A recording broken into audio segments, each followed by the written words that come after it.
কাইলৈৰ পৰা সমগ্ৰ ৰাজ্যতে পালন কৰা হ'ব ভগৱান শ্ৰীকৃষ্ণৰ দৌল মহোৎসৱ। সমান্তৰালভাৱে ঐতিহ্যমণ্ডিত দৌলগোবিন্দ মন্দিৰতো কাইলৈৰ পৰা পালন কৰা হ'ব 5 দিনীয়া দৌল মহোৎসৱৰ। আৰু কাইলৈ সন্ধিয়া মহাপ্ৰভুক এক সুসজ্জিত ৰথেৰে ব্ৰহ্মপুত্ৰ নৈ পাৰত লৈ যোৱা হ'ব আৰু লৈ যোৱাৰ পাছতে মেঘদা পৰ্বৰে আৰম্ভ হ'ব দৌল মহোৎসৱৰ। মই দেখিছোঁ সামগ্ৰিক পৰিৱেশ ঐতিহ্যমণ্ডিত দৌলগোবিন্দৰ দৃশ্য সজাই পৰাই তোলা হৈছে। ইতিমধ্যে সুসজ্জিত পেণ্ডেল দিয়া হৈছে আৰু এটা কথা ক'বলৈ গ'লে যে পূৰ্বৰ এই দৌল উৎসৱত প্ৰায় 1 লাখৰো অধিক ভক্তৰ সমাগম হৈছিল আৰু এইবেলিও পৰিচালনা সমিতিৰ তৰফৰ পৰা প্ৰায় 1 লাখৰ অধিক ভক্ত এই 5 দিনীয়া দৌল উৎসৱত অহাৰ সম্ভাৱনা তেওঁলোকে ৰাখি তেওঁলোকে পৰিচালনা সমিতিৰ পৰা বিভিন্ন ধৰণৰ ব্যৱস্থা কৰিছে যাতে 1 লাখ ভক্তই ঐতিহ্যমণ্ডিত দৌলগোবিন্দ মন্দিৰত তেওঁলোকে অপ্যায়ন কৰিব পাৰে, তেওঁলোকৰ যাতে কোনো অসুবিধা নহয় তাৰ কাৰণে ইতিমধ্যে দৌলগোবিন্দ মন্দিৰৰ পৰিচালনা সমিতিৰ পৰা বিভিন্ন ধৰণৰ নীতি নিৰ্দেশনা অনুসৰি তেওঁলোকে সাজু হৈছে। মোৰ লগত পৰিচালনা সমিতিৰ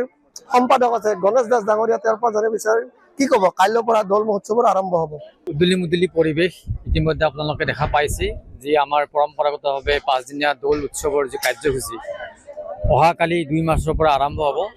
আৰু অহাকালি সন্ধিয়া 6:30 বজাত মহাপ্ৰভুক সুসজ্জিত সিংহাসনত বহুৱাই তেখেতক মহাপ্ৰভুৰ যিটো মেঘদাহ কাৰ্যসূচী পালন কৰিবলৈ আমি ব্ৰহ্মপুত্ৰৰ পাৰত নিম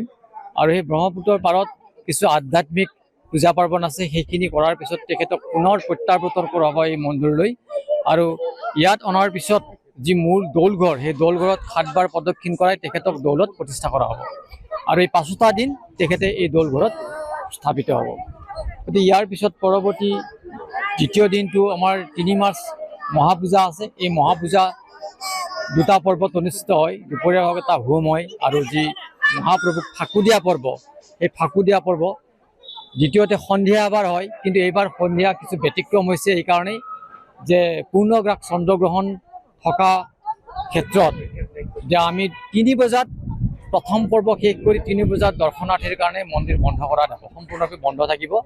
নিশ্চয়কৈ এনেদৰে দেখা হৈছে কাইলৈৰ পৰা সন্ধিয়া যি মেঘদা পৰ্বৰে আৰম্ভ হ'ব ঐতিহ্যমণ্ডিত দৌলগোবিন্দ মন্দিৰৰ 5 দিনীয়া দৌল মহোৎসৱৰ।